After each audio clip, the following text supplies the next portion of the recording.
prep solution. Today we start with getting clear on how preparing meals in advance is going to work for you. We're going to look at what and how to meal prep to save you time and stress. Then I'm going to invite you to assess your current weekly food spend, to compare it with a week when you have planned your chosen meals and see where planning could make you some savings. If you're completely new to meal planning, we're going to identify the flashpoint in your week as your starting priority. Let's commit to addressing that area in your weekly routine and gradually build on it.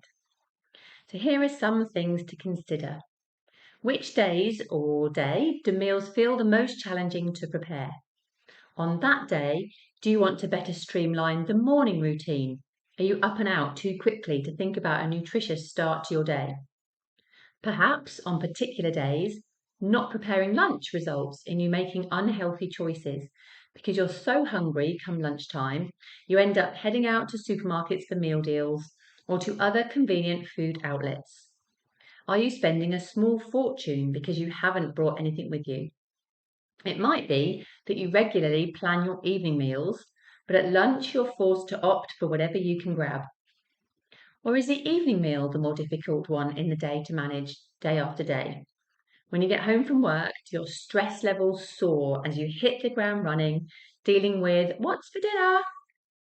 If you've not eaten as well as you'd like throughout the day, you might find that you're ravenously hungry, which never helps with patience, nor with impulsive snacking, grazing, and meal choice. Think how it would feel not only to know what you're going to eat, but you've got half or the majority of the work already done. Or maybe it's those impulsive or subconscious snack choices that are out of control. They're not planned, so you eat whatever tempts you. Remember those meal planning benefits, reducing stress, gaining back some time in only shopping once or twice a week, not every other day or more, saving money by planning and managing your shopping list, reducing reliance on takeaway and convenience foods. And perhaps the most significant of all, preparing healthy meals to give you energy and to nourish you. Embedding a new habit is best done slowly with small steps to make it sustainable. Aim to win at one meal and then build on that. So get clear on where you're going to start to make the biggest impact in your week. Tomorrow we'll identify when you're going to find the time to prepare your food. But for today, we're going to consider the different levels of meal preparation. So now that you've decided which meal needs your attention first, let's think about what meal prepping actually means. It can range from simply preparing freezer smoothie packs for breakfast to cooking complete dinners for the up and coming week. You don't need to spend your entire rest days in the kitchen either. Even spending 15 minutes planning per week and 15 minutes per day getting some advanced food prep done for each meal will make it easier to eat well during the week. There isn't a right or a wrong way to do this. You don't have to choose just one. These methods may suit you at different times, depending on your work and your home schedules. So, make ahead meals. If you have a little time to prepare meals during the week, cooking complete meals in advance just to reheat on the day makes for easy, convenient weeknight dinners. That might mean setting the slow cooker up to have a casserole, a curry, a chunky soup, or a slow cooked joint with some veggies chopped waiting for your return after a busy day at work. Then consider batch cooking and freezing. Batch cooking is preparing multiple batches of a recipe to be portioned out and chilled or frozen for meals in the weeks to come. Think ragu for spaghetti bolognese, lasagna, chili, a shepherd's cottage or fish pie, and many other firm favourites that you may have up your sleeve. The extra effort involved in doubling or tripling quantities can feel very satisfying when it's all portioned up and labelled and put into the freezer ready for your busy work days. Plus, it's economically and environmentally beneficial to be filling your oven when you have it on, rather than just heating it up for one or two jacket potatoes, for example. Then we have individually portioned meals, grab-and-go meals, usually lunches or breakfasts that are prepared the night before you need them and then just stored in the fridge. Portioning up some granola to go with a pot of yoghurt if you need to take it to work for an early.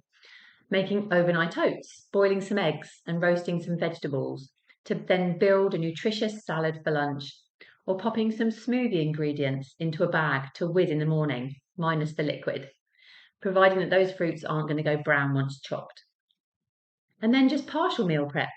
When you need to cook meals just before serving, such as with a stir fry, or if a chosen recipe is particularly time consuming, you can chop the ingredients and store them in airtight containers in advance. You could roast a whole butternut squash whilst the oven is on for something else, and then add that to soup or vegetable wraps, or make a batch of some white sauce to use for a lasagna in advance to cut down on the kitchen time of preparing that on the day that you planned. This can be especially helpful before a busy work night shift where the effort might otherwise put you off.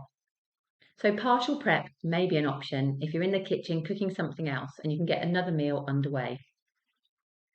So those are your varying levels of meal preparation to consider for different days and opportunities.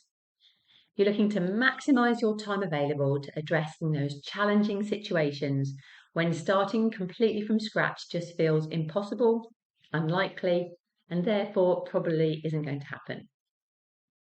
So your second task for today is to look at your current food spend.